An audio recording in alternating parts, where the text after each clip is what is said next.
scenes and sources. Scenes and sources. Okay. Right, the scenes. Yeah, it's about a 3 or 4 year old laptop, and over time it got slow. Here's what started this big mess. Windows 365. Yeah, sir, I tried, but it's not working. Same, sir. I have put your mail across stating that. Quite annoying. And most any time that I try to use my computer, I'm plagued with pop-ups. Is that the only way that you can run the new Office? Is web-based No. programs? Is somebody starting to snore? You're boring, Doug.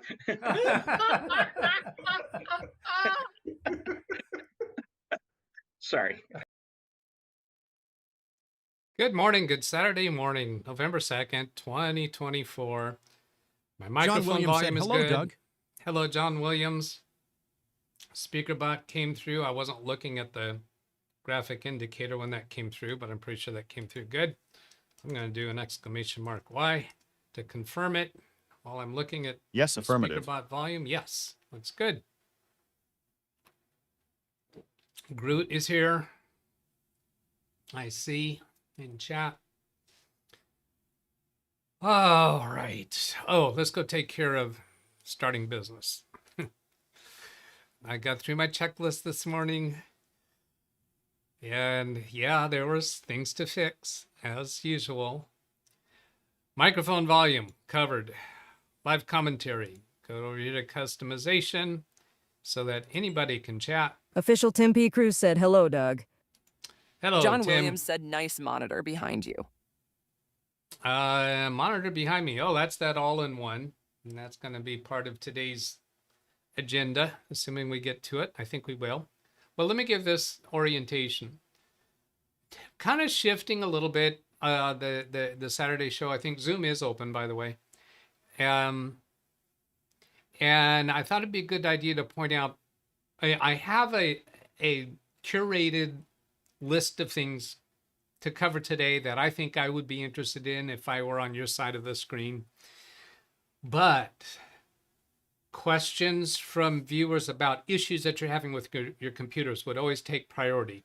Not curiosity questions. I'm not asking you to make up some question just to be able to ask a question. But if you have some kind of issue going on with your computer that you'd like some suggestions on how to deal with, those should always take priority. And I'm not going to ask you to pick your topics out of the agenda. It's a curated list. So we did that one. New show title for Saturday shows. Zivi Minor over here caught that. Let's see, where is that? Zivi Minor. Hey, hi, today is not Windows Daily 539, supposed to be live stream Saturday. No?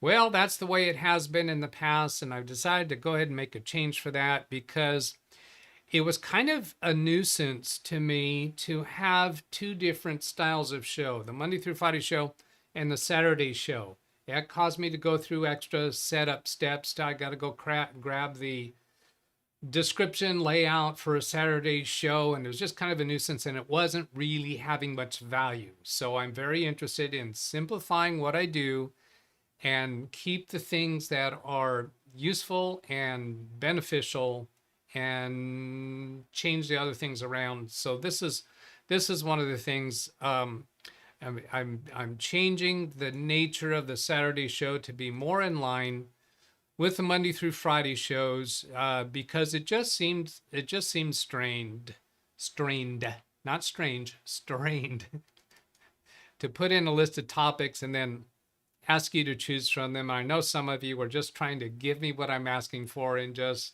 pick one. So I'm trying out this little change. So Saturday shows will now be another number of Windows Daily because hey, Saturday is a day, right? It's not a weekday. Ken Stout Live said, "No strange is probably the right choice of verbiage." Troll. Yeah, I'll go with you on that. So, and this whole numbering scheme was kind of misleading to begin with because I've only been counting numbers for the Monday through Friday shows and not counting the Saturday shows in the numbers. So now I'm saying today is show number 539, but wait a minute, the previous Saturday shows were not numbered. Yeah, get over it. Let it go. Let it go. I don't think I pulled up a meme for that let it go thing from one of the animated video cartoons. Some princess or something has a song let it go. I think I need that one. I need to get that meme set up. So then, hellos to John Williams of Emino. Now, there were other people before. There were other chat messages earlier. John Right. Williams said last night, I was given a 144 Hz HP monitor 22-inch. Great picture. Awesome. Ken No, that Stoutlive was the- said, well, if you are truly going to count Saturday as the numbered shows, do you not need to recalculate and change the current number?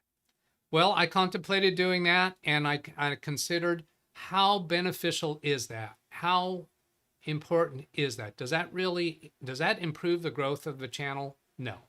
So just let it go. We're going to be inaccurately accurate. What does that mean? I don't know. Get over it. Not going to stress about things that really don't matter. Last night I was given 144 hertz HP monitor, 22-inch. A little bit Ken on the Stout small Live side. said not touching that comment. But didn't you just touch it? Oh, and then Brian comes in and asks for topics 3 and 4. I'm going to guess that was in response to me dissing that strategy. Calling them all daily suggests to me that there should be one on Sunday too. Yeah, well, again, let it go. Let it go. Ken Stout Live said back to the first comments. There again, Ken, then use your words. Back to the first comments. That's not a standalone communication. I'm going to say back to the first comments. Oh, because I thought Ken Stout had a comment in earlier, but I don't have Jim that anywhere. KJ3N said, let it go. You, inconceivable. I'm trying to grow, develop. Richard Rogers, Jonathan. Chris Garrett said, Boogie Boogie. Boogie called Jenny 867, 5,309. Thank you so much for adding that. I don't know. Jonathan, Zavi, Mike, Richard, Selden Ball, Ken Stout, Mike Wojcik. I think I'm repeating some of these. Official Tim P. Cruz said 867-3099. All right, that's enough of that, boys. That's enough of that, kiddies. Zvi Manor said these mini computers that lost activation. Did you activated the operating system that came with the original system before performing the backup you created for the company template? Yes, I did. And I specifically tested that after I encountered the problem. After one of them lost activation, then I very purposefully did the next one where I brought it all the way up, did Windows updates, checked activation. It was activated, and then I restored an image. And after a couple days, that computer lost activation. Now, I do have the solution for that today, and we'll get to that a little bit later. Brian and I both made comments that Masterly disappeared. Yeah, I thought I had them preserved. Because yeah, you're right. You did. I thought I had those preserved somewhere, but they disappeared. I only have comments going back to the 20 minutes prior to the show. How about over here on Baby Beast? Baby Beast. Do I have them?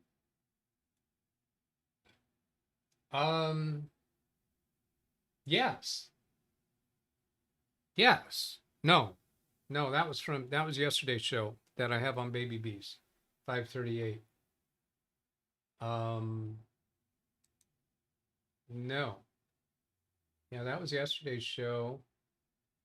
That was Carrie's show. So these are all leftover from yesterday. I haven't even done a refresh over there. And then on my other channel,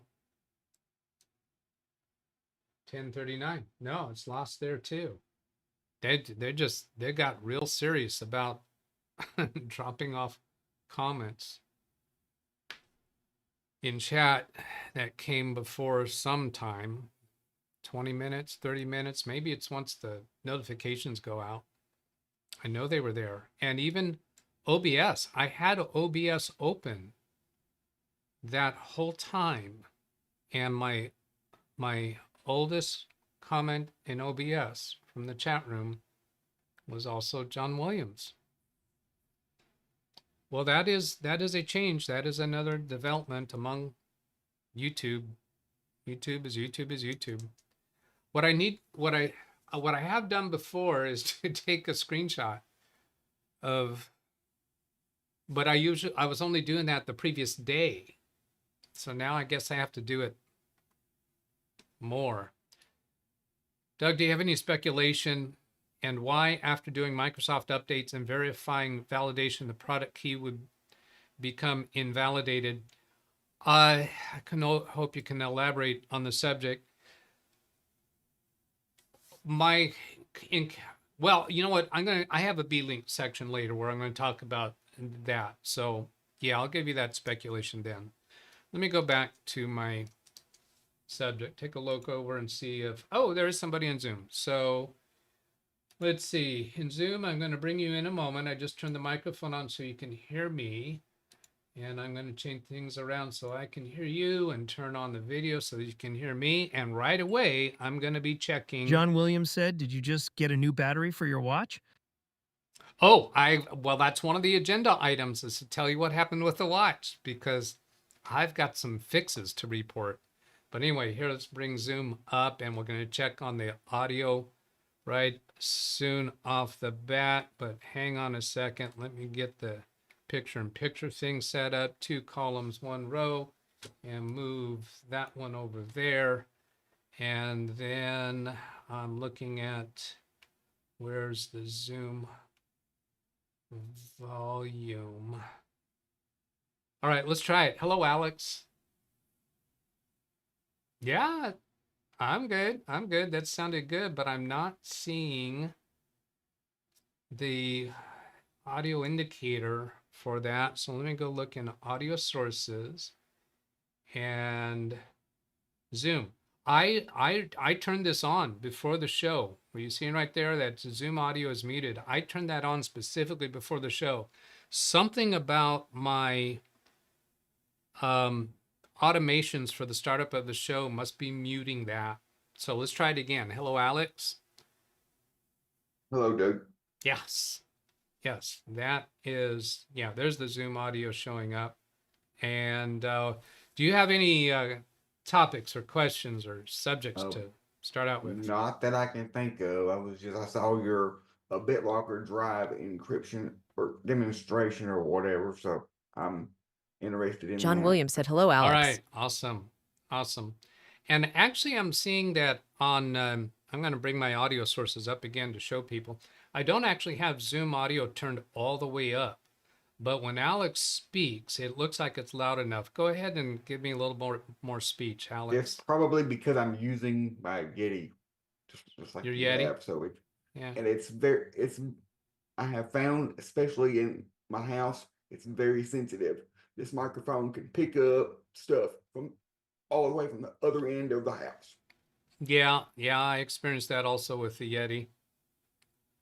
All right, well, let me go back to my next topic. So we talked about a new show, Test IP, or it's not IP, but exclamation mark P. Out here, I have yesterday's show where the audio level was very low. And when I had noticed that, I noticed it from Ken Stout's comment. And I said, that should have been a speaker bot. Well, Selden Ball had done a speaker bot, but I didn't hear it. So I tested the !P this morning and it worked fine. I didn't have to fix anything. So I'm going to do a Control-C to copy that. I did a triple click. That selects one whole paragraph. And then I'll come over to chat and paste that and see if we get the audio. Houston, we have a problem. Yeah, that came through fine. And when I did the playback yesterday, it did not come through. So that's working. And thank you, Selden Ball, for having done that yesterday. Now, that knocks off another topic. Brian's joke. I have jokes from Brian. He sent by email this morning. And this is going to be an interesting setup. Let's see. I need to be hitting my new subject button. You're not seeing that in chat. I heard a ding in my ear, which meant somebody was doing a speaker. Oh no, that ding was because I pressed the new subject button. Okay. Yeah, I get dings that happen in my ear that you guys don't hear. Now, before I go over to email, I need to position this right. See, his first one came through at 8:50 a.m. my time. And this all looks okay. Jim KJ3 and said dings and voices in your head? Yeah. I have an appointment with a therapist regarding that. No. All right, so here is his first email, and this one I can show. Here's one of my favorite folks, but I can't remember. User recently not. I hate to repeat, so tell me if you recall seeing this in the last month or so. No, I've never seen this before in my life. A programmer had a problem. He thought to himself, I know, I'll solve it with threads. How's now problems? To he. I got this pretty quickly because threads in a processor in programming, we have cores and threads for our CPUs. Well, threads, programs can put in many different tasks in a thread, and they might be processed at different levels. Well, when that comes back to whatever program called the thread, they have to come back in the right order. So this is the thread coming back in the wrong order. My first correction for this was to say that this is, he now has problems. He now has problems. But then I realized, now wait a minute, the word now is capitalized, so that's a clue. Now he has problems, period. That's the way that thread should have had come up. So I think I got that right. Brian, yes, yes. Jason Weirick, hello to you in chat. I just noticed you there. Yes, affirmative. Yeah, I've got it. I notice you because you aren't blue. People get turned blue very quickly here once we get to know you a little bit and know that you're not a troll. Volume is perfect on my end. The chat speech is a little loud. Oh, the speaker bot's a little loud? Some of them come out louder than others. Oh, Jason Weirick, you're a follower of Kerry Holzman. Good enough. That gets you right there. Turning you blue. Which basically means we've seen you before and I've checked you out enough to satisfy me that you're not a troll. I do have troubles with a very, very, very persistent, mean troll. We have some fun trolls around here that are okay and welcome occasionally. And then another thing that I'm doing right now is I go check to see how long that channel has been around to be sure it's not a brand new channel. And I just did that off screen. And we're good. So welcome. Glad to have you. And next time you put something in, you'll be blue, which I'm not asking you to do moderator activities. I only do that so that I know that you've been checked out. Ken Stout Live said, Can you glance back to the camera and grimace again so I can do a screen capture? Well, what was it that I said? Oh, yeah. What can you can go back in DVR mode, do your screen capture. I think I was on full camera at that point. He's a content creator, and he thinks he has to do a screen capture live. Troll. In this case, he's not I don't think he's a knowledgeable troll. I think he seriously thought that he needed me to do that again so he could capture it. Jay Chinkster. Now this one's blue, but I don't recognize that name at all. This implies to me that this person changed the name of their account. Wyrick. But we're Rick, or even we're Rick is fine. We're Rick. Oh, we're Rick, or let's see, we're Rick, or even we're Rick. Aren't those identical?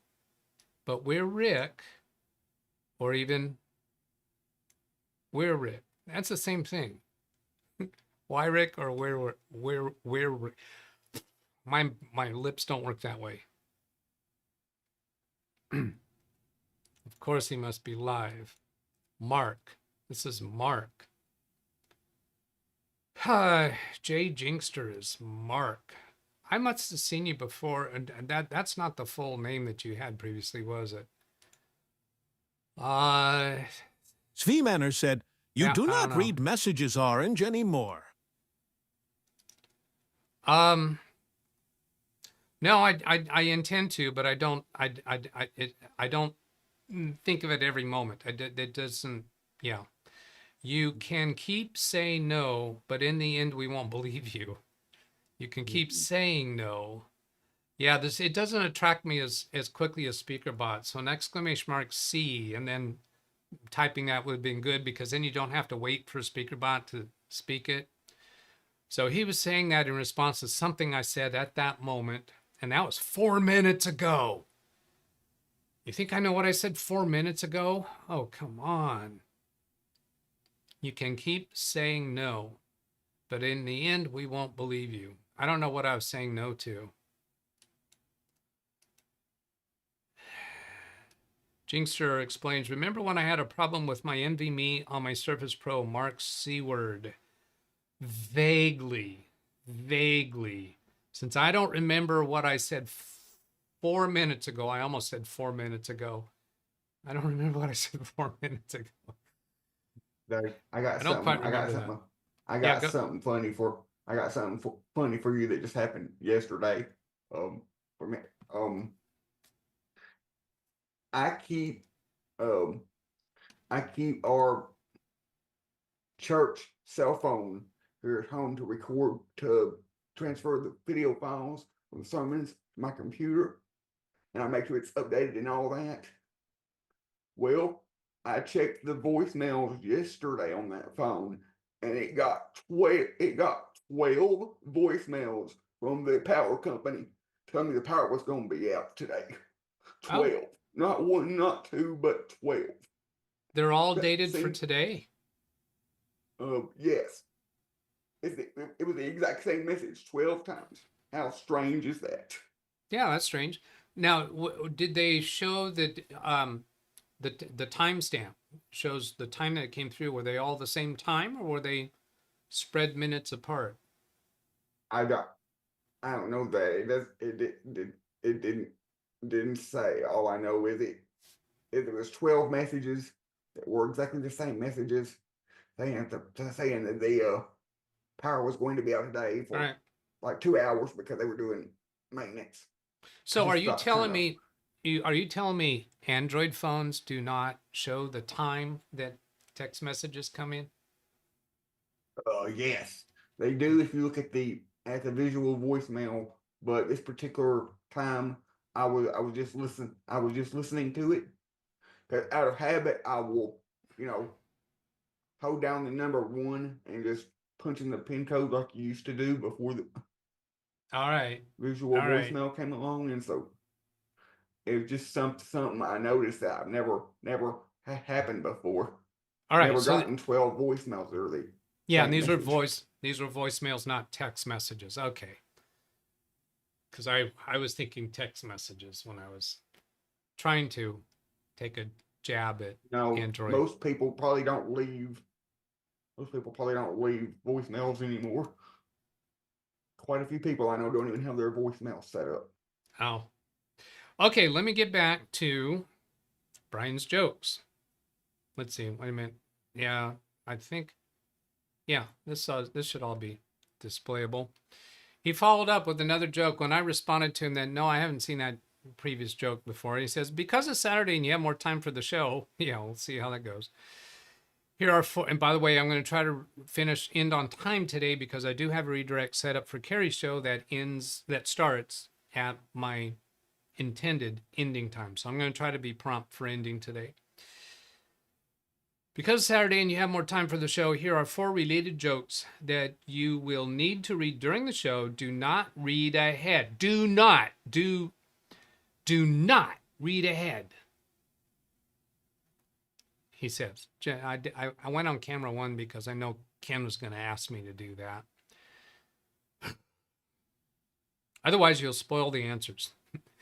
How many steps does it take to put and I hadn't even read the joke here. How many steps does it take to put an elephant into a refrigerator?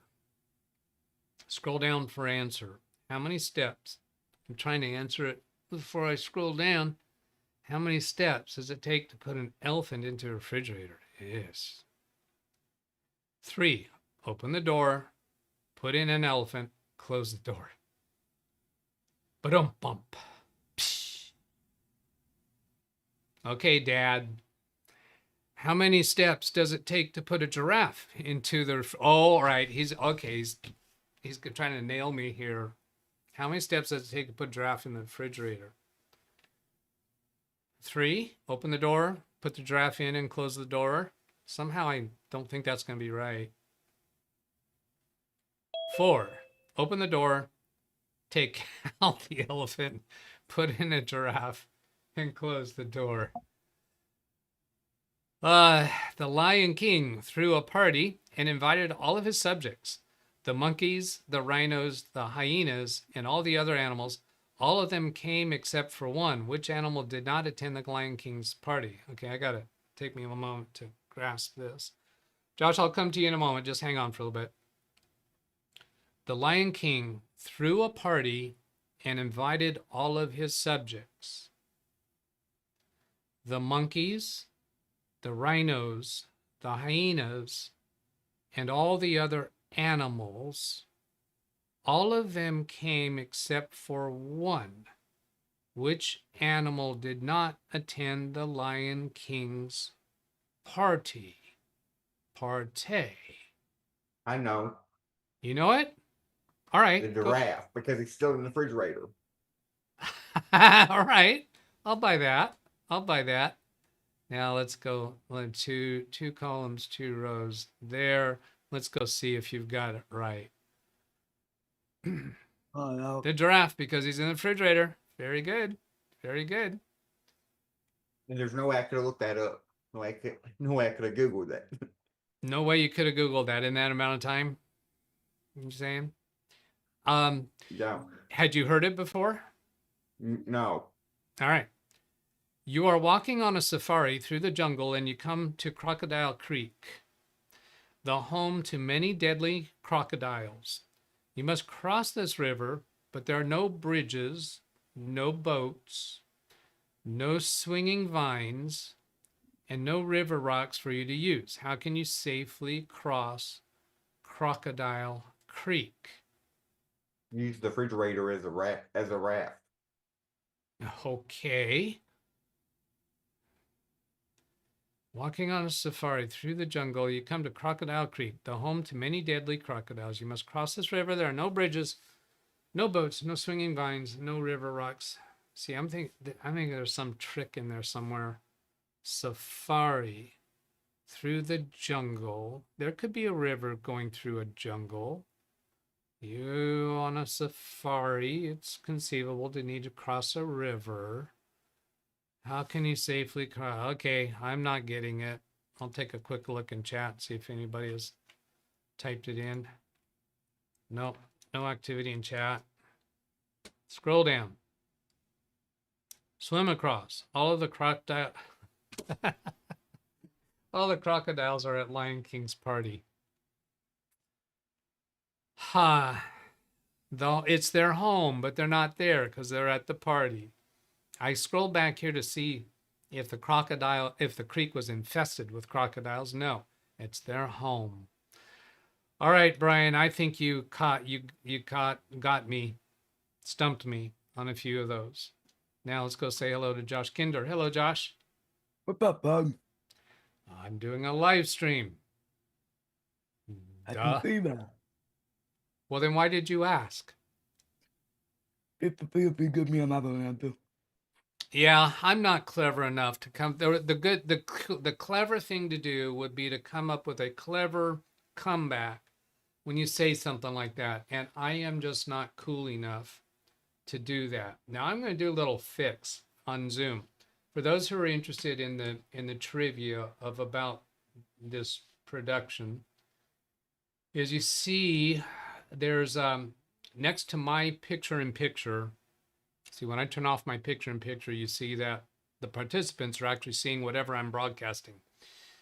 But it doesn't quite line up. And the reason it doesn't quite line up is because I have an automation when I'm setting up the show that automatically sizes the Zoom window to the right size. But I've got that somehow messed up a little bit. So by changing the size of the Zoom window, I should be able to get that to fit perfectly. Read chat, please. There. So then I have to change my automation to make sure it uses this new aspect ratio of the Zoom window. Okay, read chat, please, from Ran Israel. Is it Rand's comment that you want me to read? Or a whole bunch of them? Looking for Ran Israel's comments. Oh. Hi, everyone. He's back. He's alive. Is that the one? Jonathan. You didn't direct my attention to what you want me to read, so I'm having to figure it out. Jinxter? Maybe you want me to see the retracted message? Too late for that. I don't know. If there's something else, give me better clarification. All right, I'm going back to my list. I'm not making good progress on my list. Attempted BitLocker drive encryption demonstration. And here Jinxter came back saying that joke was awful. Yeah, it was full of awe. He's saying there it was full of awesomeness. Right? Right? Is that what you're saying? I don't think so. Attempted BitLocker drive encryption demonstration. I have not tried this yet. I am concerned about these N100, N95 processors. You know I'm enthusiastic about them, but I have reason to suspect they are not going to do drive encryption. They're not going to cooperate with it. I don't know. I have not tested it. This is going to be a live experiment. Now, this computer is on right now. I only had the lid closed because I'm also intending, closed a little bit because I'm intending to do something with the all-in-one computer. Now, this is on Capture 2. So here is that laptop. And I'm going to where are you going to save the BitLocker recovery key? It'll I may copy and paste it to demonstrate it. I'm not concerned about keeping it secret because this is just a test computer instance. But this computer does log in with my Microsoft account. So as I understand that, it'll automatically save in my Microsoft account.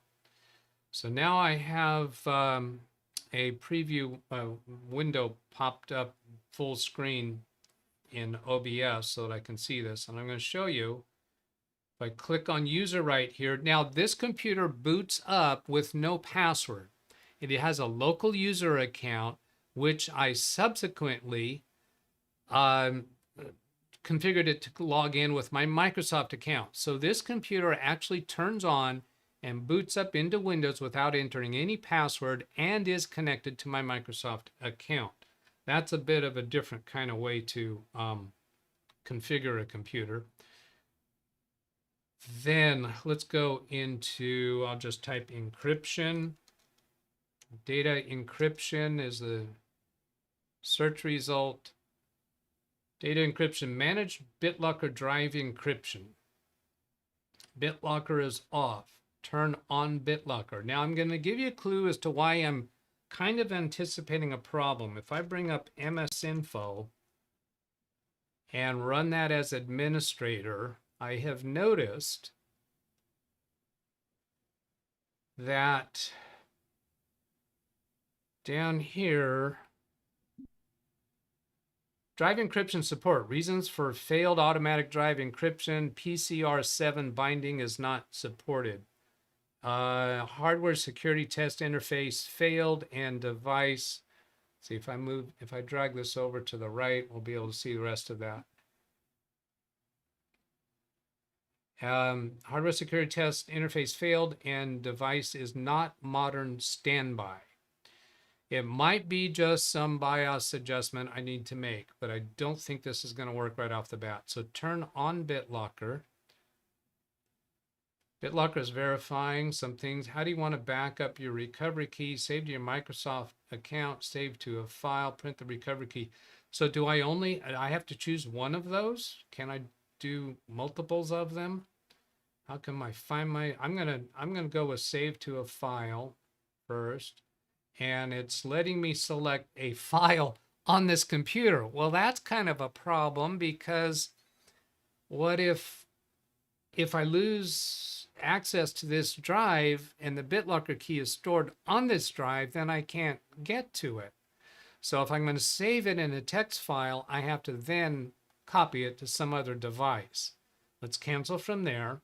And let's go look at save to your Microsoft account. Now I'm going to take that off screen for a moment and see what that goes to. Hey, Doug. Oh, all right. Yes. You could print out the PEP file, couldn't you? Yes, yeah, sure. You? Sure, I could print it out, yeah.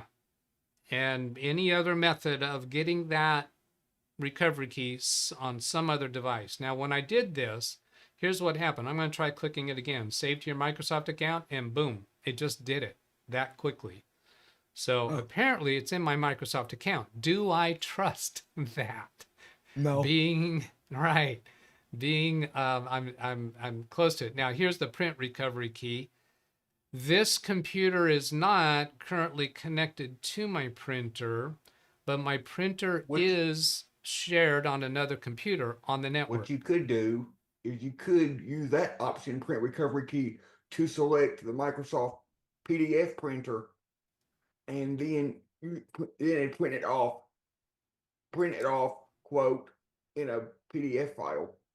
Yeah, I don't see that that's any preferable over saving to a file.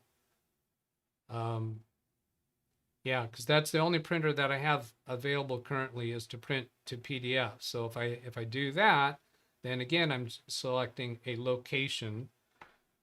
Let's see, Bitlocker key, and that choice was print recovery key.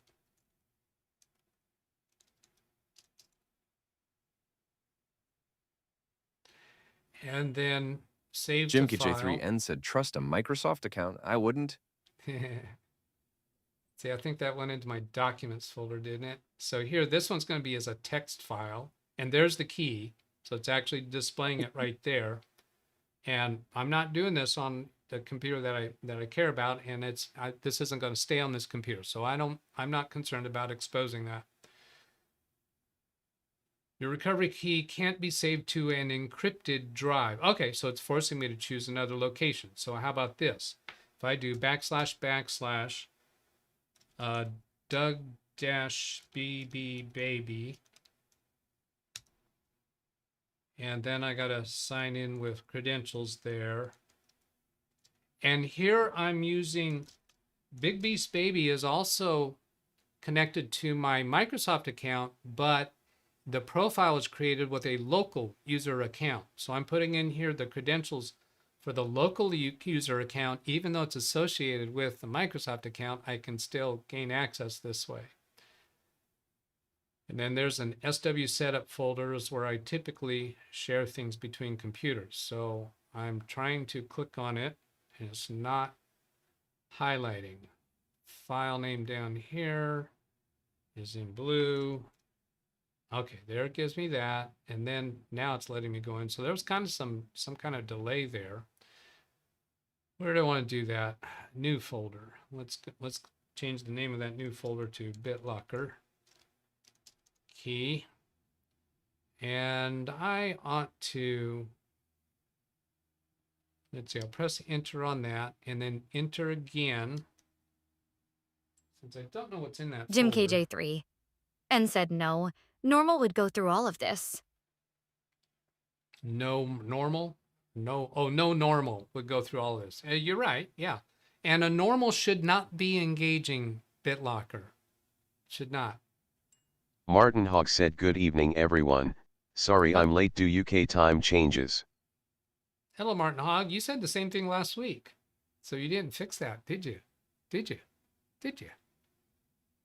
Okay, so there I have saved it by print, file, and save to file and save to Microsoft account. And I have published on YouTube what the Bitlocker key is. So far, we haven't been prevented from doing this. Encrypt used disk space only, which is faster, best for new PCs and drives. Encrypt the entire drive, slower but best for PCs and drives already in use.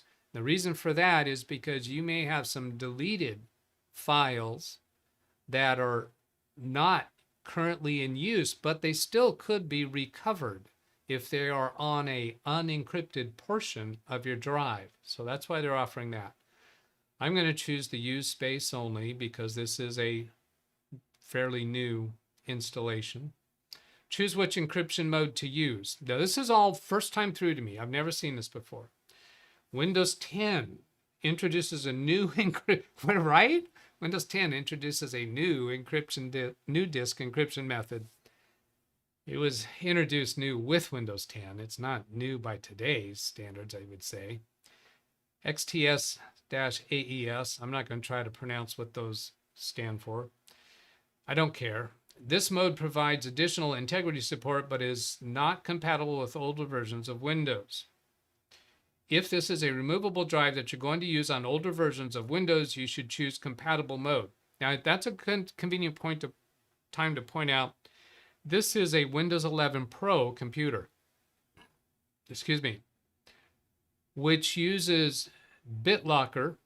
Windows 11 Home uses device encryption, which underneath the covers is Bitlocker, but as I understand it, you cannot encrypt external devices or USB connected devices with device encryption, because device means the device itself, the computer itself is for encrypting that device, not external devices. So that's a difference between Bitlocker with the Pro version and device encryption, which kind of is Bitlocker, but it's less capable. If this is a fixed drive or this is a broken drive.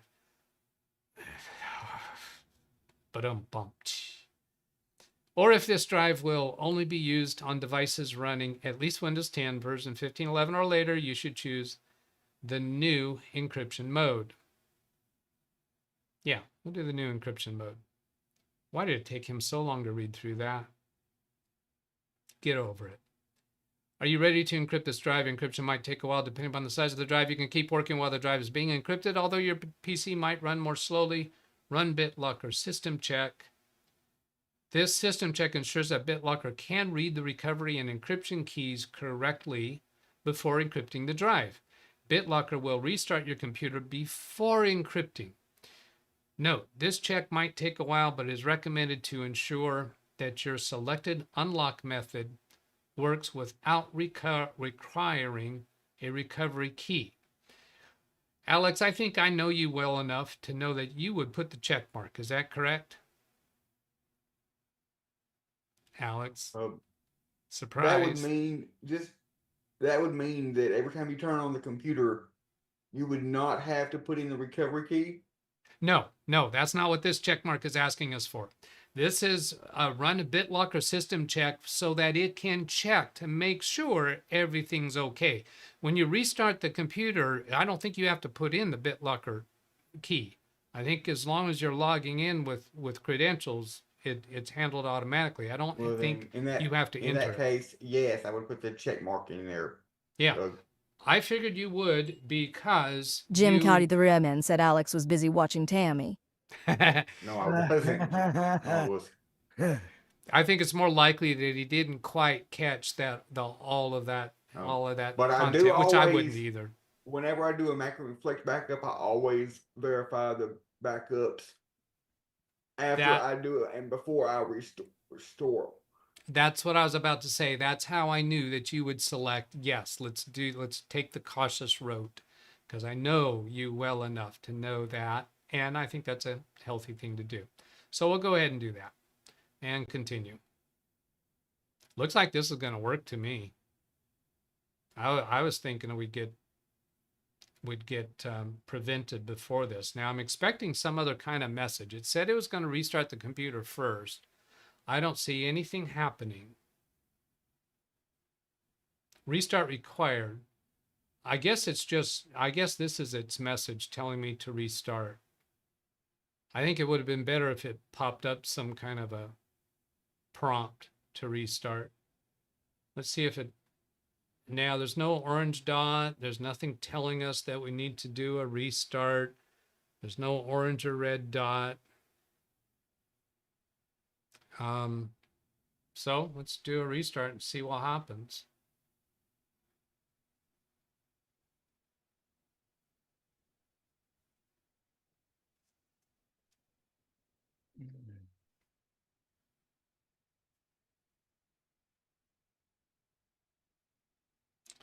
All right, keep the big screen on now. So here we have host and Windows loading. It has not, as I understand this, it has not actually encrypted anything yet. It's restarting as part of the process of configuring encryption, is the way I'm reading this. Now, can I bring that up on screen? Yes.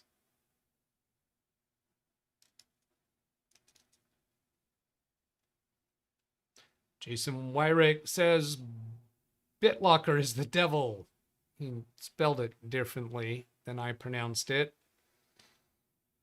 I'm thinking that's intentional.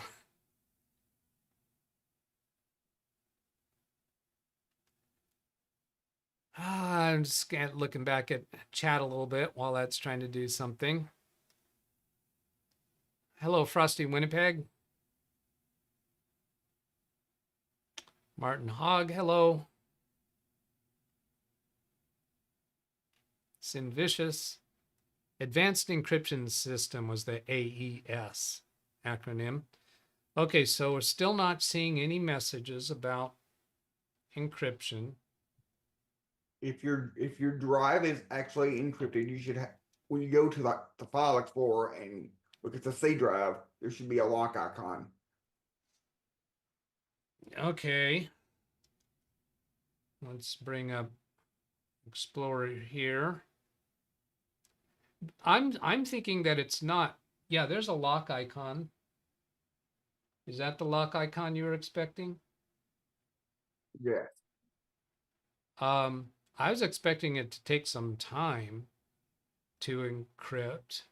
And I say that because it takes time for it to unencrypt.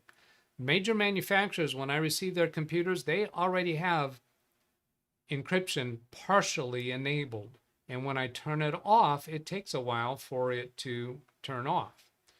Turn off BitLocker. BitLocker encrypting. Selden Ball said, what does Task Manager show?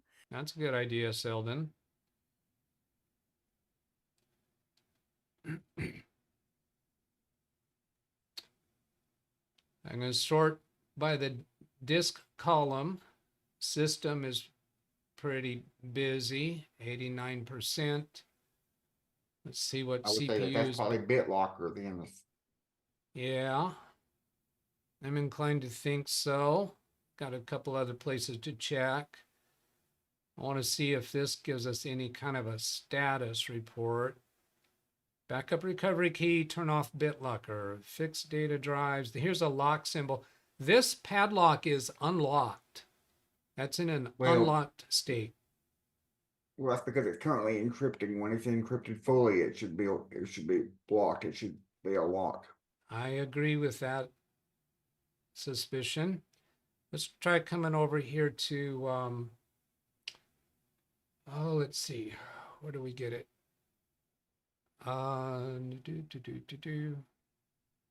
Resource monitor. Because there we can get more specifics about what's going on with the disk activity.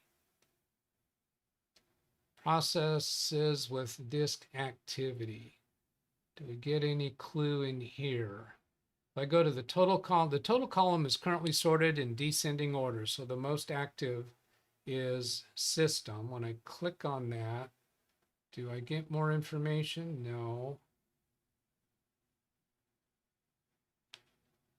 That was processes with disk activity. If I come down to the disk activity section and sort by the total column, I don't recognize anything there that identifies encryption in progress.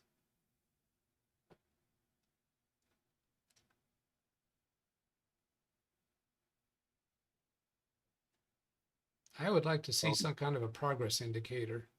Once you get it encrypted, if it gets encrypted by the time before you end this string, were you going to test the unlock method for like the save to Microsoft account, like the unlock, how it unlocks the BitLocker? Yeah, and actually the first test that I'm interested in is I want to take, hang on a moment.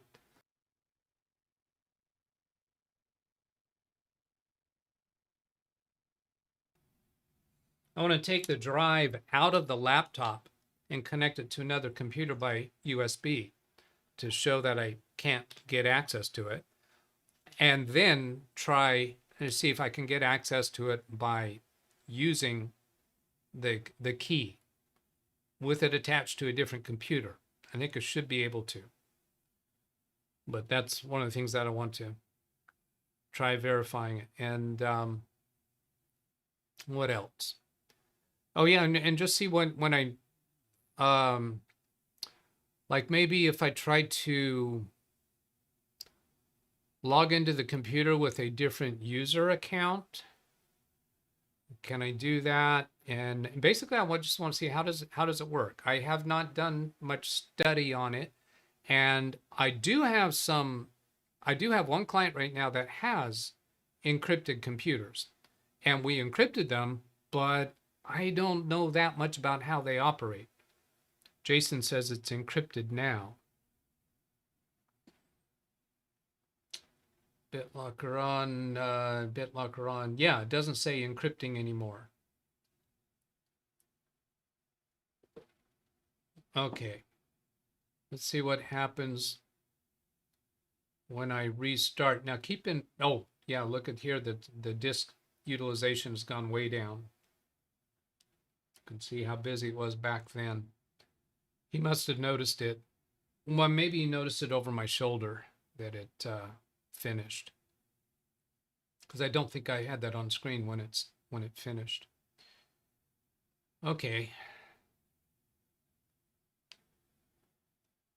I do have that broadcasting. I'm gonna restart. That did not take all that long. I didn't look Probably at the.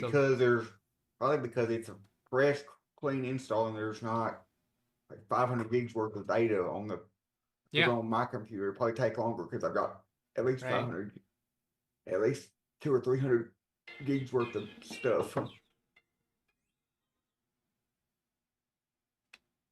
Because my install is still the original install I put on here from 2021 when I first got the computer. So I've restarted the computer without entering any credentials. Did not have to enter a BitLocker key. When we started this, Alex, I think you speculated that I would have to enter the BitLocker key upon starting the computer, but no. As I understand, the idea behind BitLocker is so that if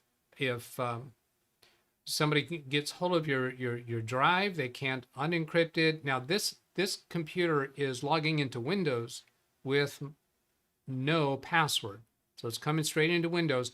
And that no password Windows account is automatically authenticating to my Microsoft account. So this isn't very good protection at all, because somebody steals this laptop from me. Correct me if I'm wrong, but even if you had a password on the laptop and somebody stole it from you, somebody could still go into something like Hiram's Boot CD and wipe the password. Would BitLocker make that impossible for them to do? I think BitLocker would make that impossible for them to do. And I am kind of sort of interested in testing that to experience it and verify it. I'm not totally convinced that I'm going to go to that extent. Now let's go put a password on the local user account. Control Alt Delete is one way to do that, and that is coming up. So change password. So the old password is nothing, and the new password is Alex with a capital A, ALEX. Oh no, you gotta make it more complicated than that.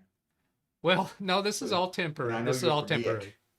This is all temporary, but I won't. It doesn't matter if I forget, because I can just go back and watch this video if I forgot what I did, because I'm publishing this on YouTube right now. But this is not a permanent use computer, and this does not affect my other computers, because this is only the password for the local Windows account on this computer. That local account automatically authenticates to my associated Microsoft account, but this does not provide access to my Microsoft account from any other computer. It would only be from this computer, this local user account. So enter here, your password has been changed, and restart.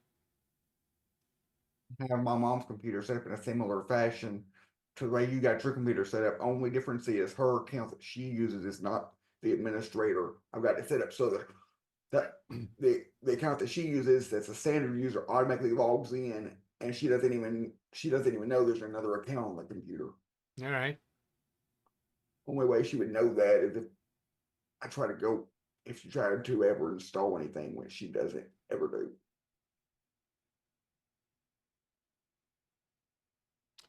Greg M saying the BitLocker is keyed to the login password. You remove the password, the drive stays encrypted. Well, I didn't have a password when I encrypted it. What's going on? Didn't I choose restart? It looks like it's shut down. Oh, there it goes. So now I'm having to log in. Oh, darn it, I forgot what my password is. Just kidding. You're looking right at me. I think you are. Well, no, you're over there in my peripheral. Now over here, that icon still looks like an unlocked padlock. And somebody said we may be misinterpreting that icon. So now encryption. Data encryption. Let's see what it looks like in there, because I neglected to look at that padlock in here.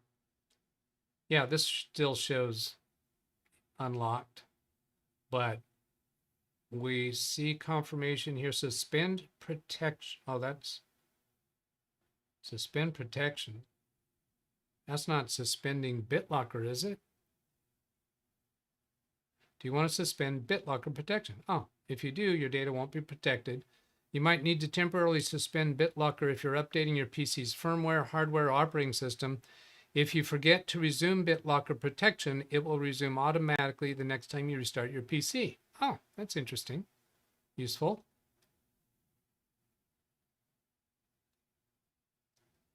Macrium M drive BitLocker off. Oh, you know what? I bet I have this. Zvimanner said, you will cannot read the files in the partition with external P windows. Yeah. Oh, that's a good idea. Let's reboot into Macrium Reflect and see that we can't see files on that partition. That's a quick, easy way to validate it. But I want to show you on Disk Manager here that I have this 512 gigabyte NVMe split in two partitions because I do. This is a computer that I experiment, right? So I split that up so I can have quick, easy backups to the internal drive, which is not a valid form of backup for the purposes of protecting your data.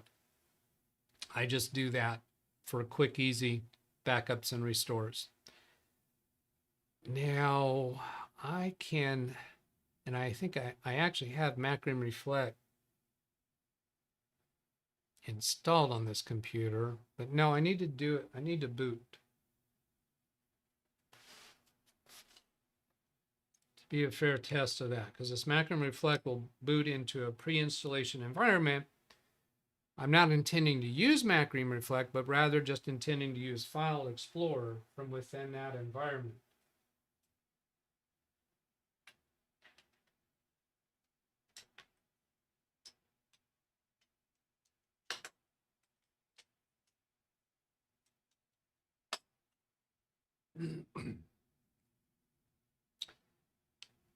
Okay, that drive that I just attached, it has a M.2 SSD in that enclosure, and that drive has two partitions. The bootable drive is the E drive, which is the Macrium Reflect boot image, and the has the M drive, which actually contains backup images that I use. So I'll show that on disk management so that you understand what weirdness I'm doing there. There's the D drive on that and the E drive.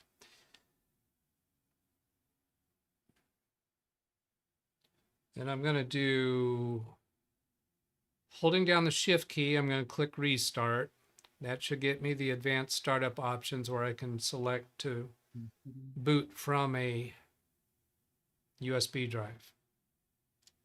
I have let go of the Shift key.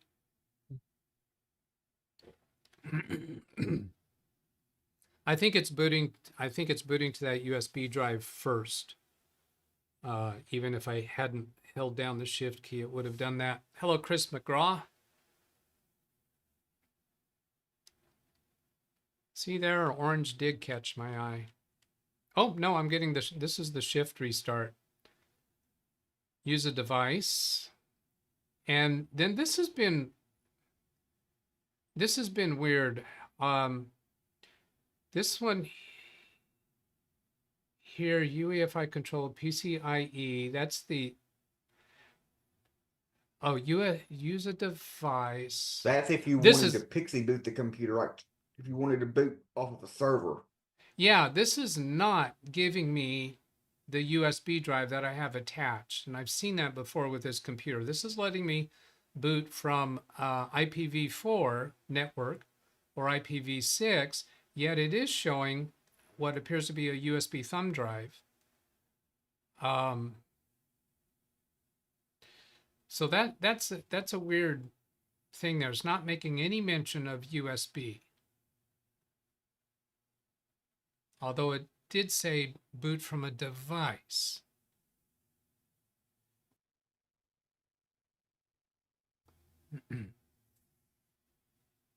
I think on this computer I wound up either hitting the hotkey for an external device. Yeah, so there it went into Windows. This is a Zen arrow. You could disable the option in the BIOS for the option for the network booting.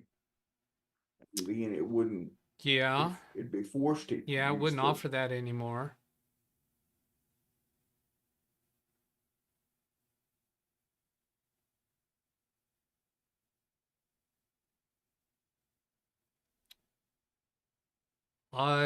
And because I have come across this before on this computer, I am going to go do that.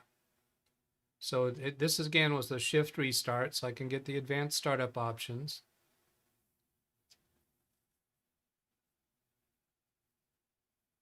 Jason saying BitLocker will not let you alter it in any way without the key. Yes, that is my understanding. I want to see that.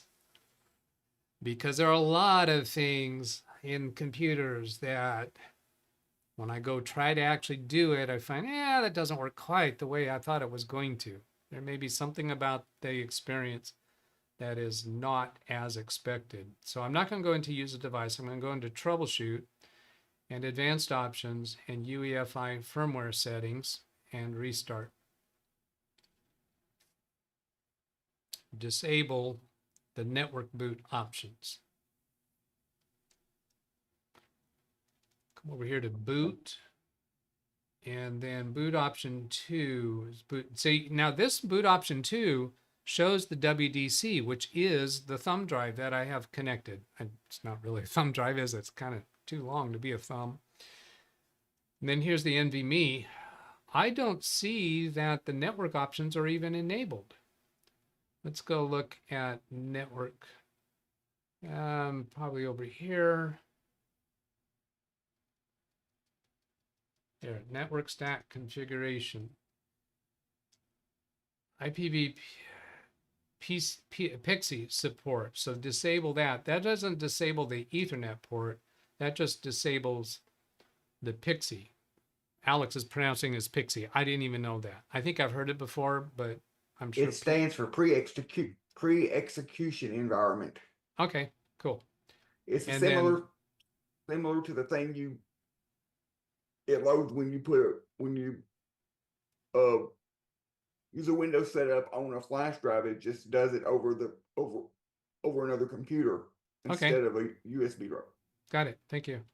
So then I also disable the IPv6 version of that. So that's where I had to go to fix that. Media detect count. That's interesting. Network that means how long stack. it'll wait. That means if it's enabled, how long it will wait to try to detect a signal on the cable before it times out. That makes sense. The Ethernet cable. Understood. Now this network stack, I'm suspecting that would disable the Ethernet port. Disable UEFI network stack. Do you have an opinion on that? If I disable that, would that disable the Ethernet No, port? that's all anything that says UEFI is related to the boot up process. So it's all related to the PXE. All right, so I'm going to disable that and prove that as well. Oh, so that takes out all of those options. All right, that makes sense. That clearly. So instead of disabling those individually, I could have disabled the whole stack. Got it. Then it looks like escape key, and then I'm going to go straight back into that to make sure that that change. So in a business environment, what you would do is you would disable the functionality to boot off a USB drive or boot off a CD if it's got a CD drive. Yes. And you would put a password on the BIOS, so it would be forced to boot up off the network if you wanted it to. Yeah. But even once you boot into the pre-execution environment off the network, if somebody was able to do that, it would still ask them for a password to access the server to get the files off of it. Yeah. So just for the record, currently Secure Boot is disabled. Now let me point out that I have checked on 4 different brands of these mini computers or off-brand computers. Every one of them has come with Secure Boot disabled. And I've also checked the Dell Windows 11 computers that I have in service. They all came defaulted with Secure Boot enabled. So that seems to be a thing. Yeah, let's see, where do I want to go next? I think that's probably all I want to get to. Now here on the boot menu, quiet boot, there's not a next boot option from here. Although, yes, there is. I have done this, I think on this computer, maybe one of the other computers, where I have come here to boot option number 1 and changed it to the WDC, and then subsequently it automatically changed back. I think it changed back after I had restarted the computer without the USB device connected. It automatically changed back so that the NVMe was in the first position. So this method here is going to cause it to boot first to the USB drive. I do not have to come back and fix that later, as long as I think it's when I disconnected and reconnected, but I haven't tested that. Save changes and exit.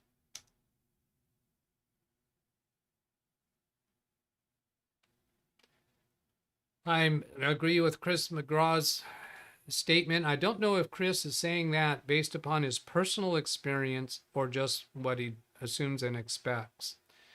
And I think the same thing just from what I expect and assume. I want to see it. And Chris says, yes, it's by experience, meaning he has tested this or tried it.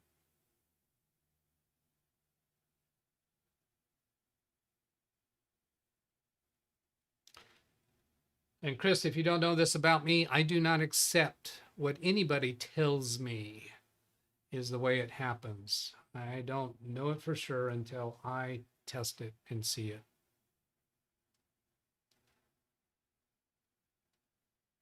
In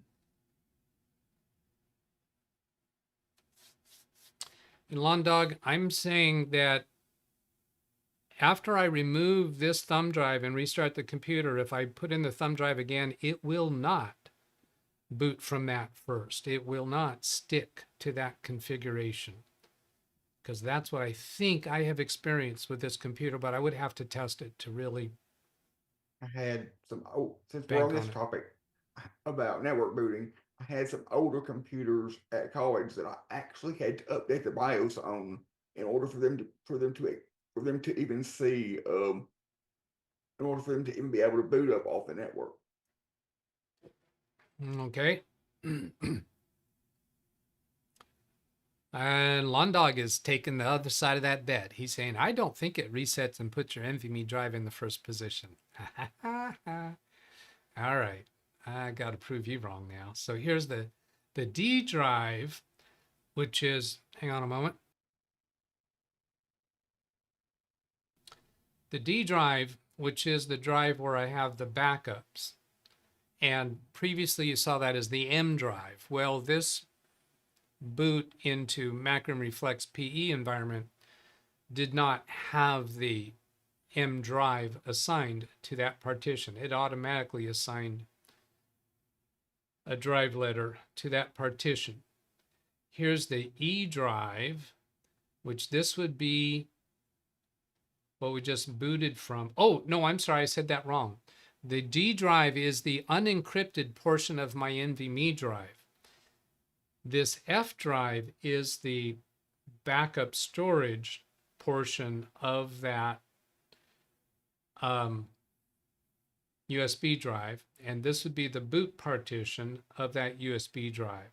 So now when I double click on the C drive, it just sits there and says, what?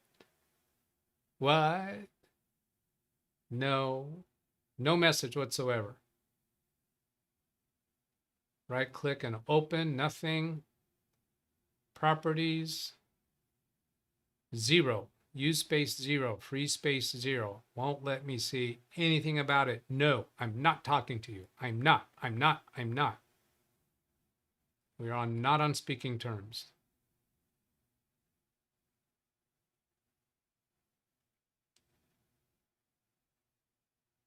So that test is confirmed. Let's see. Now, I didn't know that you had to encrypt. If you had multiple partitions, you had to encrypt each partition separately. I thought it encrypted the whole thing. Yeah, so no, that's, I think when we were encrypting it, didn't identify it as the C drive. I don't recall. And then there must be some way to choose the other drive and ways to choose the external drives as well. Now here, oh, this looks like it's allowing me to do a backup.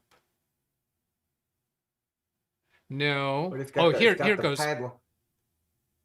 Yeah, padlock in a closed position. It says primary Bitlocker drive, and it's got a check mark as if it can do the backup. It's unable to tell me how much of that space is used. And what I'm just assuming what it's going to do is back up the encrypted content, just byte for byte. And that's why it's going to do the whole thing. Then in theory, my theory is that I should be able to restore that to another drive and should be forced to enter the encryption key, I would think, in order to access it. That would be an interesting experiment. Well, if I restore that to another drive and then put it in the same computer to boot, will it boot up as easily as it does currently, or will I have to enter the BitLocker key? Yeah, Chris is talking something here. Maybe Windows to go may be your answer, since all credentials can be the same as the target drive. I'm not. No, I think you misunderstand what I'm going for. Windows to go, as I understand that, is a way to be able to take your operating system from one computer to another. That's not what I'm just looking for a better understanding of what happens with encryption. Since all credentials can be the same as the target drive, I'm not quite sure I'm understanding. Zay Manor said you can put USB drive with Win installer. In the first Windows, use F10 to get Windows command prompt. Then type Explorer. Then see if you can access files in the partition in the hard disk. Okay. You can put USB drive that has Windows installer. Got that. In the first window, use F10 to get the command prompt. I think it's Shift F10, isn't it? Then type Explorer. Then see if you can access files in the partition in the hard disk, or maybe will it prompt me for a BitLocker key. That's an interesting experiment I'm attracted to. Zvi Manor said Alt F10. Alt F10? On the first window that comes up. All right. I know Shift F10 is what we use when we're trying to bypass the Microsoft account. Yeah, it's the same thing. Oh, does the same thing? All right. Is that where I want to go now? USB drive with Windows installer. And type Explorer. Now, but the Windows installer, isn't that just going to be a pre-installation environment? Shouldn't I be able to do that now? Type Explorer, but this isn't.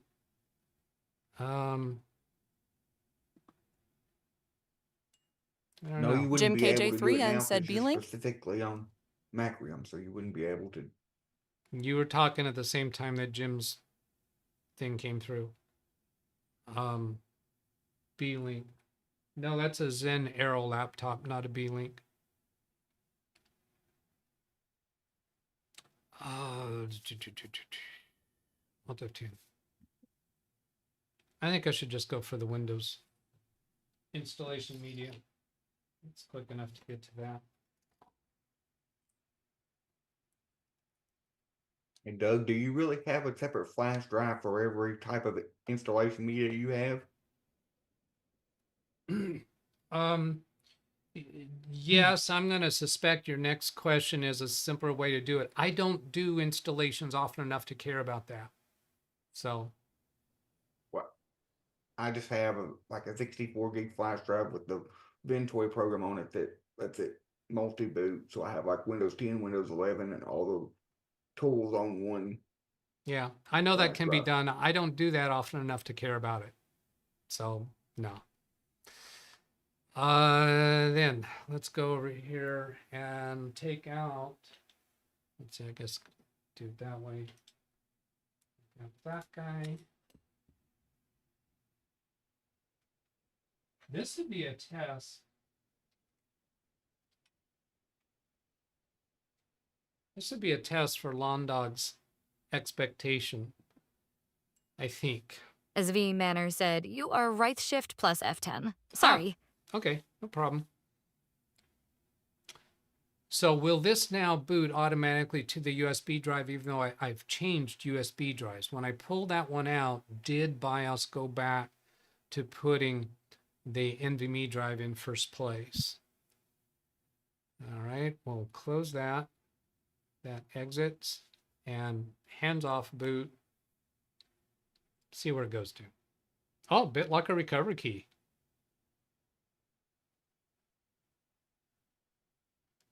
That's interesting. Is it doing that because I have the Windows installation media in place? Use the numbers, keys, function keys, F10, recovery key. Let's see, it's give me a Sky ID number there. Bitlocker needs your recovery key to unlock the drive because your PC's configuration has changed. This may have happened because a disk or USB device was inserted. Removing it and restarting your PC may fix this problem. Here's how to find your key. Well, we know how to find the key, but first thing I'm interested in here is to remove the USB drive and see if I can reboot without any complication. Okay, removed it, pressing enter to whoops, nope, I didn't press enter to continue. It just went on its own. Eager Beaver there. Or did it time out?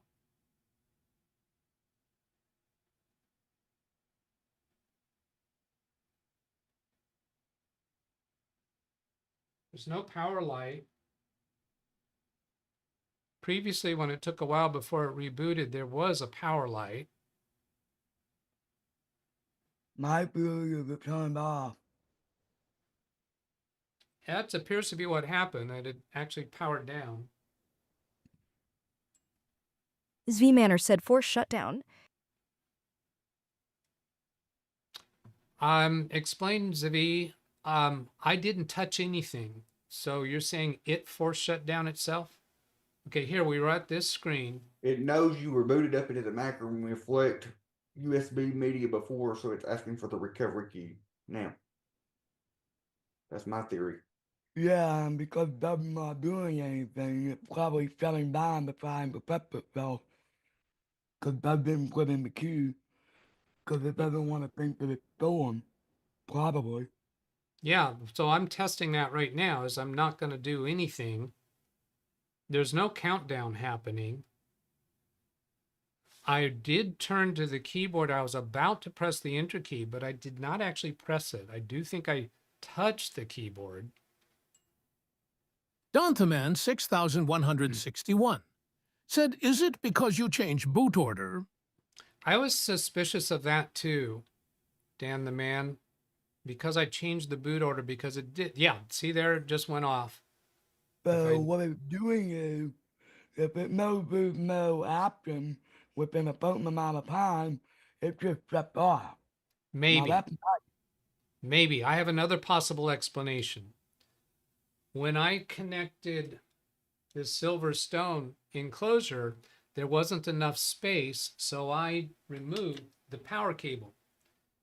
So was that a BIOS timeout to save the battery? So there I got power reconnected, turn the computer on, and see if it'll stay in that screen. And this is an example where you can come up with an explanation for something that you're sure must be the explanation, but if you think a little bit further, you might find some other explanation. Yes, and if you press escape for recovery options, it will give you an option to like put in a flash drive or something so you can like use your recovery key. You don't have to type it in manually. There's no reason for me or Miriam or anybody else, at least me and Miriam, we have no reason to use Drive Encryption because we don't have anything valuable on our computer. Okay, so do you not have any passwords saved on your computer for any bank accounts? Yeah, we do. Okay, could But that be a... I can't think of it. That would be a good enough reason to encrypt the drive. So if somebody were to steal your computer, you're okay with them getting access to your bank account? No. Okay, so do you still say you don't have any reason to encrypt? Well, you just gave up a reason to encrypt our drive now. Yes, that was my... I'll give you a better reason than that not to encrypt the drive. Okay. If somebody, all of our windows are up too high for somebody to break into, because we live in a 1960 something house, and all of our windows are up too high, and I've got a window sensor on one of the windows, and we got an alarm system, so it'd be really hard for somebody to come. It'd be really hard for somebody to come in my room with the alarm set and steal the computer, especially because it's not a laptop. What if they drive through the front of your house with a tractor? Could they get in? Or both. Yeah, probably they could probably get in, but no matter what level of protection you have, there is a way for somebody to get around it, no matter how much protection you have. And that's what the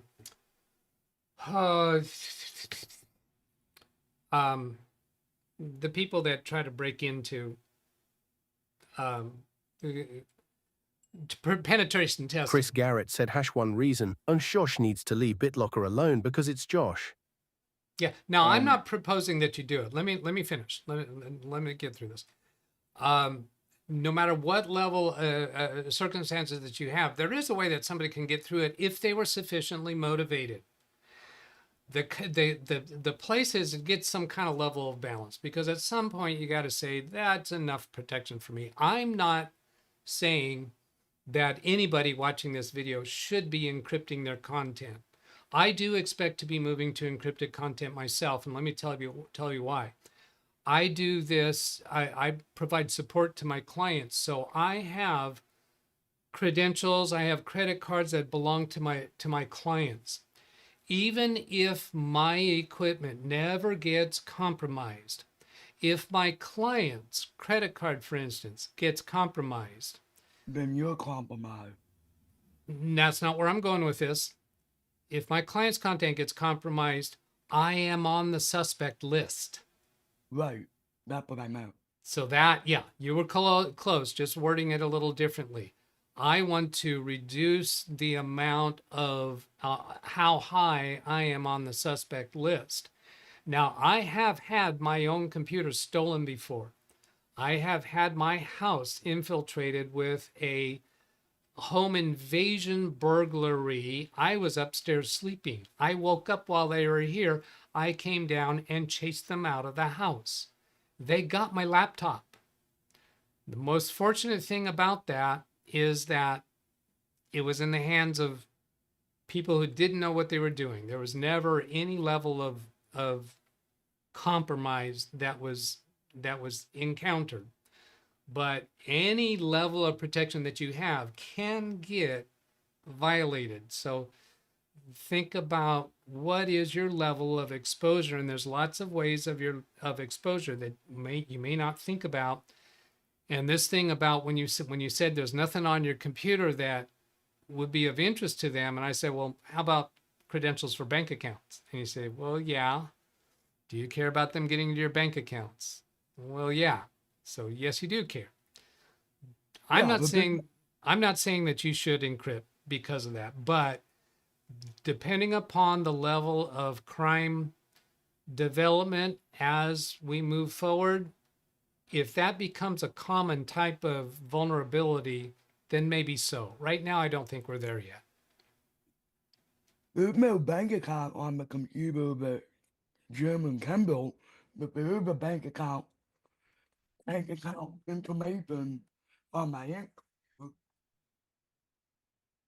Yeah, well, if there's information there that a person could get into, a person who's sufficiently skilled and knowledgeable, that they could find it and get into it, then you could be concerned about. But right now, there is so much availability out there for the criminal elements that there's way more pickings out there than what they could ever have time to achieve. Okay, let's get back on track here. What's happening with that computer? It is off right now. So apparently, oh, I know. It did turn off after a period of time. Even though it's plugged into power, it did turn off after a period of time where I did not respond to it. And it is asking for that BitLocker recovery key. Now I'm going to do escape key for more recovery options. Preparing BitLocker recovery. What I wanted to do is get back into BIOS and see if I could change the boot order and get back into it without doing the recovery key. It's this feeling to me like I'm not going to get back into it without the recovery key, simply because I have booted from some other media, and that is sufficient for BitLocker to think we're in danger here. Danger, Will Robinson. But I did not anticipate this. This is the exact reason why I wanted to go through the experience myself. If a computer has BitLocker, you could unexpectedly get to a point where you have to enter that key in a way that you were not anticipating. And just because I had booted from another device, that was sufficient to get me to a point where I have to enter the key. I did not anticipate that. And that is exactly why I wanted to do this experiment. Yikes. Change keyboard layout. Now, let's turn off, skip this drive. I can skip that drive and go into something else. Yes. There's a thing that says skip this device down on the right-hand side. Isn't that what I just said? Yeah. Yeah. I wonder what happens if you hit that. Will it let you bypass it? Let's go try it. Now, I don't have any USB drives connected right now. Choose an option. Exit and continue, troubleshoot your PC, turn off your PC. So this should let me get back into BIOS. I want to see if I can simply change the boot priority back.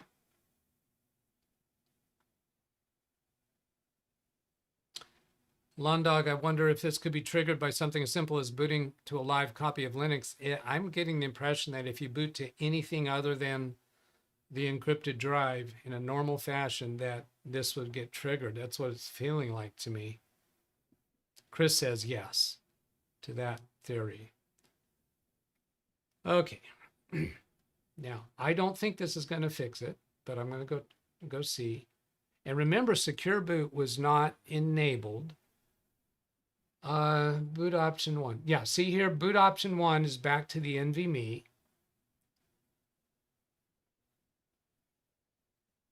And there is no boot option 2.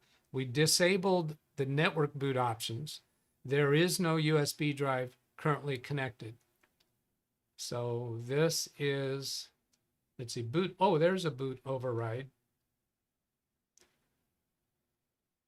Windows push button reset. What is that? Oh, I pressed enter on that. I've never seen that before.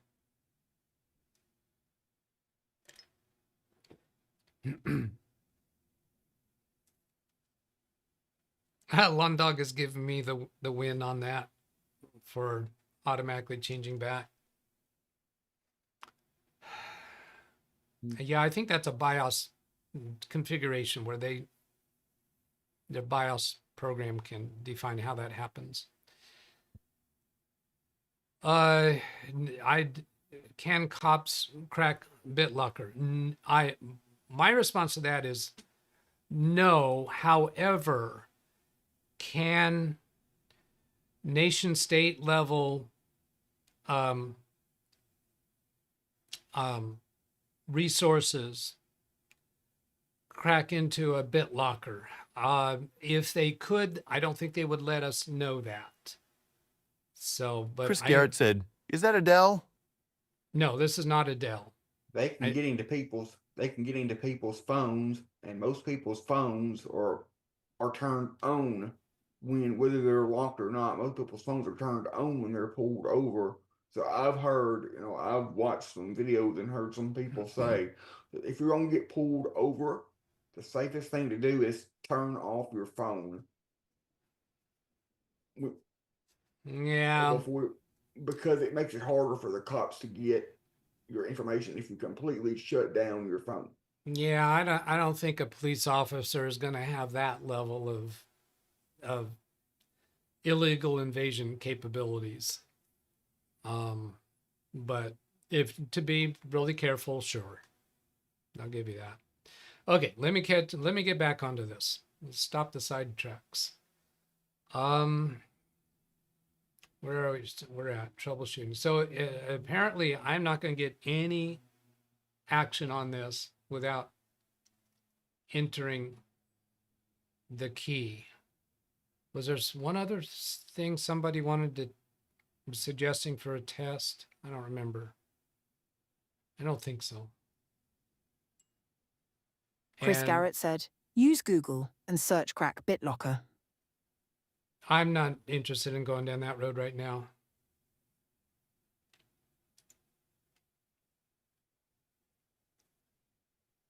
There doesn't seem to be any automatic way to put the key in, so you have to manually type in the 48-digit key or whatever it is. Yeah, that's what it looks like. I'm gonna pull that up on another screen on Baby Beast. Now I wonder if let's see, if I type something once in a while, will this stay on while I'm going to get that key?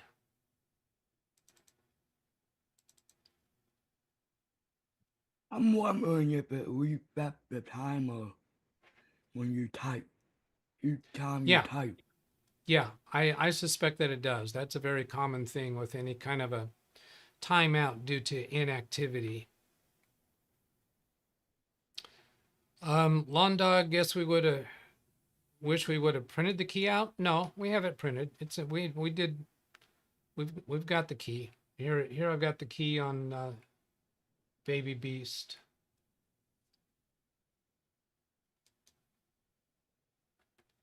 So if I bring that up right here, now let's see, there is nothing, I can't connect remotely to the computer, so I can't do a copy and paste in any way whatsoever. What I can do is bring this laptop over to this side Well, the so only that thing I can I'd see it. The only thing I would have a problem with driving Encryption is I don't trust myself to hang on to the code. I would have to send it to Ken or Doug or Jim or William or anybody else I know on Zoom. I don't trust myself to hang on to something like that. I'd probably lose it. All right, Yeah, let's not give you any ideas. let's I want to bring this back up on screen because I want to show you the experience. Why, I haven't done it. Okay. Stop interrupting. Okay, so as I was typing it, the hyphen automatically showed up. So then the next set of numbers, 585387.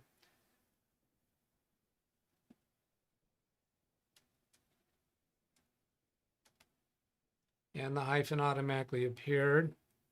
Then 484055.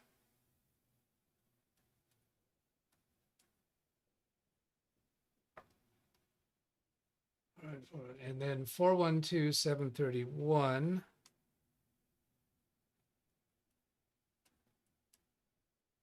That's my area code, 412. Okay. Thanks for adding the irrelevant content again. 232903.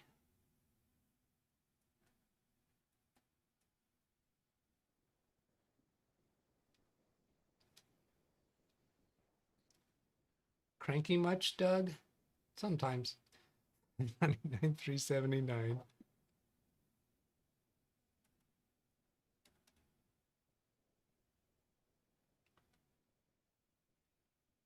Two 75836. It's very time consuming to type all the numbers in by hand. Yeah. 305965. Okay. There it all is. Enter.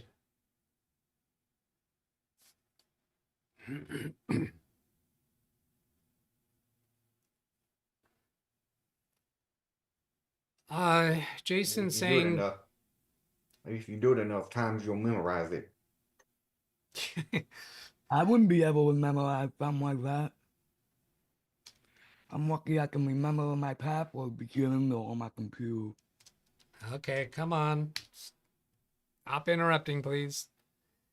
The key, Jason says the key is tied to your email. As long as you don't delete the email that has the key, you're fine. Well, really, do you want to say, call it your email? It's your Microsoft account where it's saved in. But I think even if I deleted my Microsoft account, if I had the key stored somewhere else, I'd still be okay. I don't think deleting your email account would be a problem. You got to have the key somewhere. If you're relying on your Microsoft account to store the key and you lose access to that account because for some reason you need the computer to be accessible in order to even get to your Microsoft account, then that'd be a reason to keep the key somewhere else. And the real bottom line of all of this is if you're going to use encryption, you have to learn the ins and outs and be confident about it. That 3-2-1 backup rule where they have like 3 copies or 2 copies and then 1 copy or something like that. Three copies of your content on 2 different types of media and one of them off-site, I think is the way that goes. But that is not going to save you from an encryption issue. If your backups are all encrypted, now I think with Macrim Reflect and with come on, what's the one that Carrie likes? I want to give it fair time. It starts with an A, doesn't it? Acronis. Acronis, yeah, thank you. I think both of them have the capability of backing up unencrypted or backing up as encrypted, that you would choose how you want to do it. So if you do your backup unencrypted, then you could restore that without having to deal with the encryption key. Now, I haven't tested that and checked it out myself, but that's my recollection. Chris, I see your article about Bitlocker. There's lots of articles out there, so I don't know why I would want to go spend time with that. How to bypass Bitlocker recovery blue screen. I did bypass it, but this is not bypassing Bitlocker. That doesn't save you from having to enter the key. That's bypassing the recovery screen. And I did bypass it, but that doesn't let me get into my data without actually entering the key. Now, if you're actually saying that that article tells us how to get back into your drive without having to enter the key, that would be of more interest. But it looks to me like you maybe just did a Google search and found that. So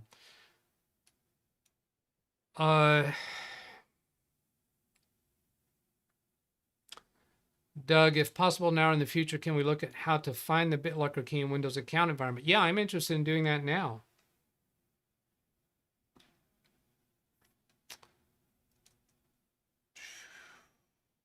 Boy, there's so much I'm not going to get to on my list today, isn't there? My suspicion is it's not there as a file. It's just saved there. It's not there like in OneDrive. It's just part of the account in a lower level type of way. Well, I think I have seen where this happens before. So I'm doing a little bit of some of this off screen. Let's see here. I went to office.com and then click sign in.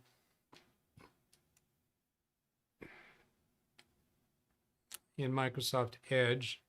Then it's we'll send a sign in request to your phone. So send notification. And that pulls up my Authenticator app on my phone and get a notification here, new sign in request for your Microsoft account. Touch that. And then I have to select the number from a list of choices on my phone for which one is appearing right now. And you're not, you can tell the numbers are there. You have to put the number 28. Okay. And thank you. I couldn't have known that myself, Josh.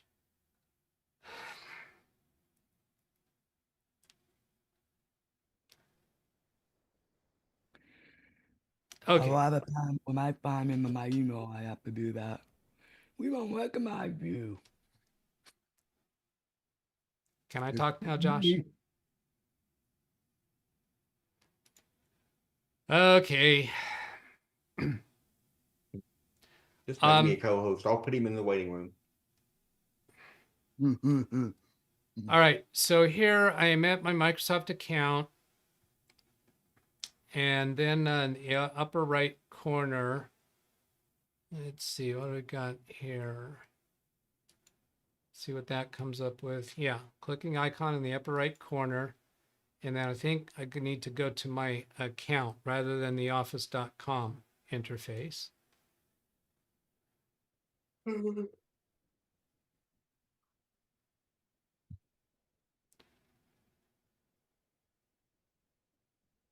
Okay, I'm checking this over to see, am I okay?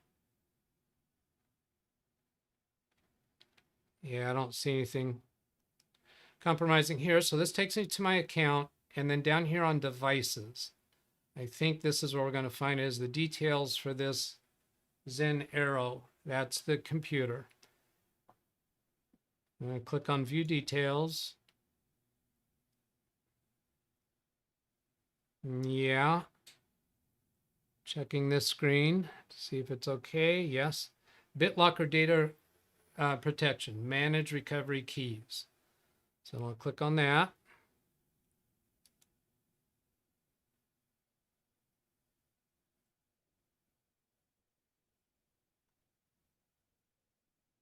And this is okay. Now, this is, you should not show this on YouTube. I am not going to be keeping this recovery key for this laptop. If I wind up keeping this laptop for my own uses, then I probably will re-enable the encryption, but with a different key. So here is where it's stored, and I'm looking at 305.965, go back to Baby Beast, and we see, yes, indeed, that is the same key. Well, if you disable the BitLocker drive encryption and then re-enable it, it stands to reason that it would change the recovery key. Yes, yes. I think that's all I have to do is disable it and then re-enable it. Now here I could delete the key from here. I suspect when I disable BitLocker on the laptop, that this key would still be stored in my account until I delete it. That would seem to make sense that it would stay there. But then again, don't assume how it's going to work. Do I care? Not really. Because if I disable BitLocker, I don't care to have that key there anymore. Whether it stays there or not isn't really of concern. Okay, that was a pretty thorough look at BitLocker. I think the all-in-one is going to have to get delayed again as far as attempting to install. Well, actually, you know what? I could start that. Ski Man's questions about desk supports, ask if they came with the desk. No, all of the various equipment of my desk I bought individually. I was prepared to show some photos and some Amazon things for that, but maybe we'll do that another time if you're really interested. The DVD Bezel Solution, when I showed this DVD drive yesterday that the bezel was pulled off after the show yesterday, I looked closer at it, looked at the clips, could tell nothing was broken.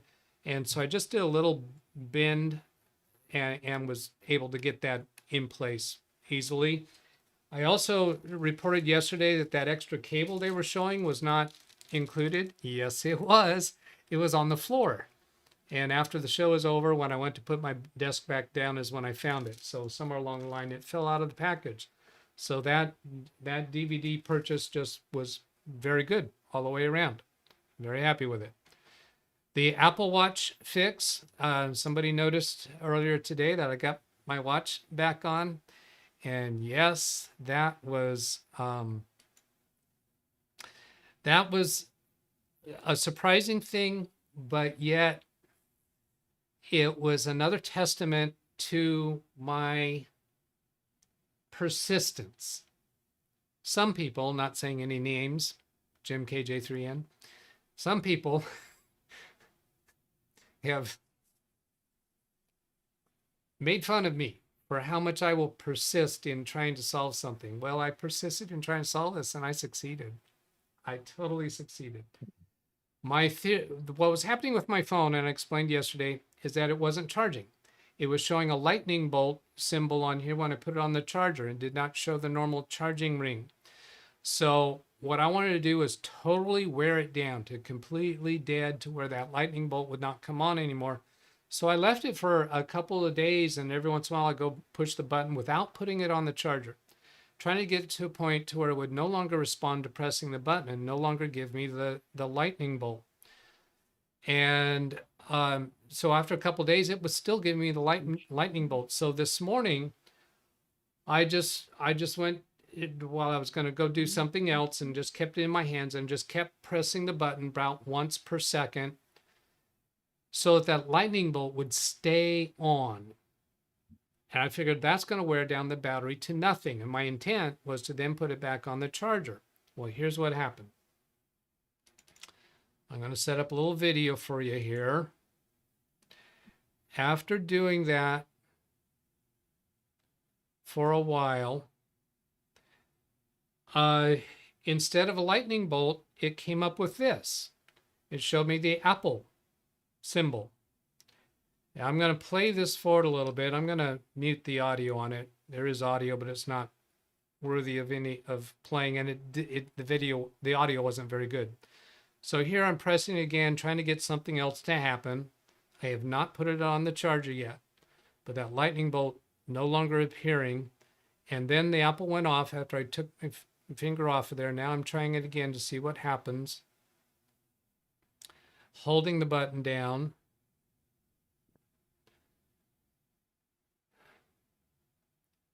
And what happens next?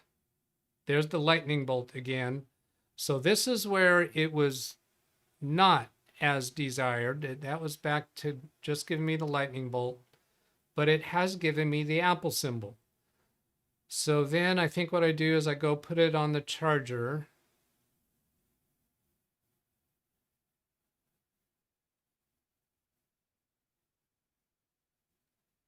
And I think I get the ring. Yeah, see the ring around the lightning bolt? That indicates that it is charging. So now I think, aha, there's some hope. And then I think I just leave it on the chart. Well, okay, that's right. Take it off and try it a little bit more. Still a lightning bolt when I take it off. That's the same behavior it was doing earlier. Scrubbing forward here because I know it took a while. So again, looks like it's charging. Take it off again. Looks like it's charging. And I wound up leaving it there for a while.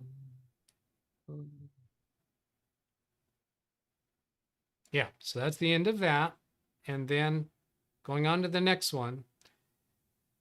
I was in the kitchen and I hear my watch ringing. And I come over and see this and it says playing sound, dismiss. And I thought, why is it doing that? Now I'm going to turn the audio on for this. After being on the charger for, I don't know, it's been 10, 15 minutes, it started playing this sound. The watch, I have no idea what this means. Dismiss that. It is charging. Holy moly, it is charging.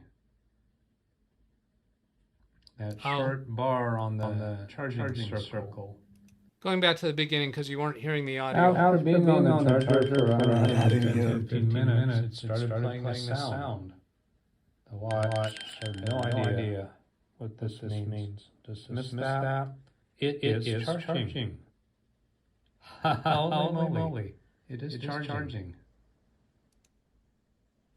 That short bar on the Greg M said echo, echo. Indicates it is charging. Awesome. Okay, I didn't think you were hearing the audio at the first, and so I turned on another audio source, then I turned it off. So that ringing that it was doing that because 2 or 3 days ago, I told my phone to find my watch. So it sent out a message to the watch for it to ring. So that ringing was from my command 2 or 3 days ago when I was just, I didn't need to find my watch. I knew where it was. I just wanted to see if the phone could connect to it or do anything with it. So then about 30 minutes later, it's about half an hour later, it's charged up to that point, which that was a much faster charging than I was accustomed to. And then about an hour later, it's fully charged. Fully charged. I got my watch back. Yay. I was really missing it over a couple days. You didn't have to take it to the Apple. You didn't have to take it to the Apple store. Never did. Nope. Didn't take it to the Apple store.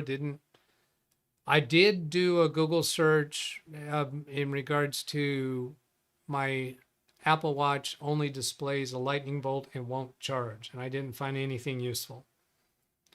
So I think what did it was draining it down so much and keep pressing that button probably about 10 or 15 minutes worth. And that's when I got the Apple symbol. I don't know if that's some kind of secret sequence or something, but I was about to buy another watch. I miss it that much. Very happy that I don't have to. Okay. It is time for me to hang it up and let the redirect to carries show go. And these things will all be different some other day. I thought I was going to get through a lot more of that today. But I thought that this was going to fail right early on Bitlocker. I didn't think that was going to work. All right, so my next show is scheduled for Monday. There's a slight possibility I might wind up canceling that one, though. So don't go out of your way to catch it unless you check up to see if I have that scheduled or not. All right, I'll ask you in Zoom to say goodbye to the audience, please. Bye. All right, thank you for hanging with me in Zoom. I'll leave Zoom open for a few minutes. And let's see, I'm going to try this button over here. See if, no, this one. See if I can mute participants. Yeah, okay, do not John unmute Williams yourself said goodbye, yet. Doug. All right, thank you, John. There's my email address if you want to send a question for me to respond to during a show. Other than that, have a great weekend, everybody. Goodbye.